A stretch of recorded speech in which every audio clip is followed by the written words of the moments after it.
What's up, beautiful people? Today we're going to be checking out how to calmly shut down an accusation from a liberal. Let's get to it. How do the anointed refer to people they don't agree with? All sorts of ways, but I think the main thing is they believe that you're not merely in error but in sin. In other words, they can't believe that you're just mistaken. You must have sold out. You must be something warped about you. Do people think you sold out because you're conservative? Oh, some do. Some do. I'm always fascinated with that phrase. First time I heard it was at Cornell University, and I attacked the president of Cornell University on the front page of the New York Times. I wondered, now, if I'm selling out, who am I selling out to? If I'm attacking the president of Cornell University, what brownie points will I get for that as an assistant professor on a 3-year contract? Yeah, that's not good. Yeah. No. And the other thing that always gets me is that the people who are supposed to have sold out typically have less money than the ones who are making the accusation. Years That's ago, always true. I remember some student wrote to me and I said, what you need to do is make a list of all the blacks on your campus that you think have sold out. And then make a list of those you think you have stood up for the right thing, you see. And then alongside each name, put down the name and model of car that they drive. And then see if you want to reconsider what you've just said. But, you know, when the liberals don't agree with people, they classify them as mean-spirited. Oh, yes. For the rich. Let me give you some classic liberal comments about These conservatives. days, they classify it as propagandists. You know, they give you new words. Racist, You white guys are for the supremacist. rich. You guys only care about the rich guys. Answer that. How do you respond? Liberal says conservatives only care about rich people. Well, one of the things I go into in the book is that the whole notion of rich is ridiculous. That most Americans don't stay in the same income bracket, even for 1 decade. So the same guy who is, quote, rich now was 20 years ago probably in the bottom 20%. I mean, I was on a cruise recently, a luxury cruise, and the guy said, you know, if someone had told me when I was growing up that I would end up on a cruise like this, I would have said, get real, man. You know, that very few people are in that same income bracket the whole time. Right. The genuinely rich and the genuinely poor, I would estimate to be no more than 3% of the American people. Really? Put together.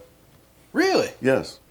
Genuinely poor. Now, I'm seeing numbers like when they were talking about health care, they said, 30 million people couldn't afford it or something? That's a big number. Several million of those were making more than $50,000 a year. So it's not, see, this is one of the things the anointed do. They never believe that people make choices. There are people who have the money, they prefer to put that money into a BMW rather than A lot of young people didn't want health care. They were betting on their health. Absolutely. And Yeah. then this allows them to buy more stuff that they want to buy. So it's not a question that they couldn't afford it. It's a question they don't choose Decisions. to spend What about mean-spirited? Conservatives are mean-spirited. They're bigots. They don't like people. the money. Well, you know, one Oh, of the, bigot was a word since then. Yeah, now the word is being used over and over, all over again. A bigot. They don't like people. well, you know, one of the things I tell people say, you know, you're a very tough person. I'm not tough. Life is tough. I'm merely trying to acquaint you with those facts. What That's kind true. of a father were you? Tough? Well, now, I've never done a poll among my children, fortunately, probably. But I have been called the last of the Victorian parents. Oh, really? Yes.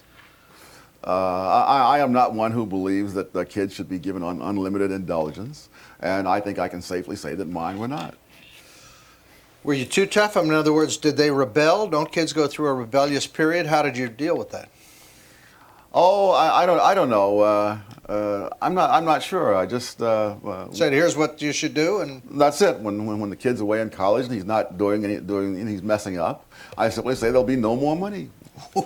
And that's good. Yes, it sort of It gets their attention. That's Absolutely, right, absolutely. Yeah.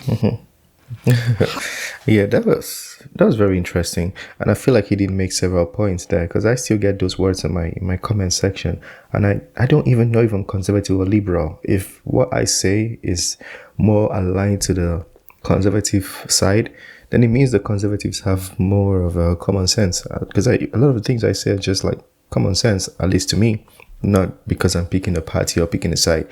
What does that even mean anyway? Like I feel in life we should just avoid these categorizations and just be real and authentic. I just think so.